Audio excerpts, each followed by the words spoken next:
my teachers, family, friends, and fellow graduates in view of entering the noble and honored goose bumps profession వస్తుంది నాకు. of physiotherapy. I sincerely and willingly take an oath to dedicate myself to following.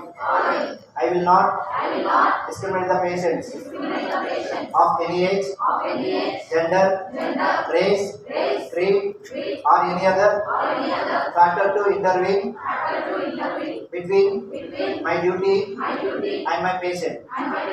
I will strive to provide high quality, evidence-based physiotherapy to the best of my knowledge for my patients. I will carry out duties of my profession with conscience and dignity and honor my noble profession.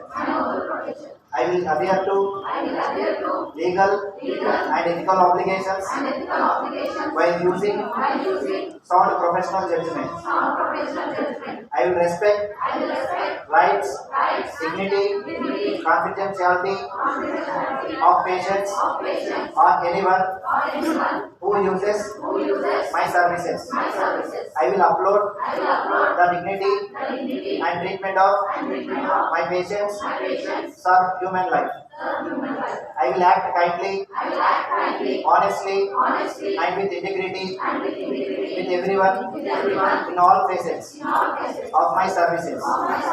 I will uphold the principles of physiotherapy and contribute my time, expertise, and research to advocate and work towards its advancement. I will strive for excellence by upgrading my knowledge through lifelong learning. I will serve selflessly within my capacity for social responsibility toward the physiotherapy needs of local, national, and global communities. And by taking this oath, I sincerely and willingly embrace responsibilities and rewards that will come with the profession of physiotherapy. Left side is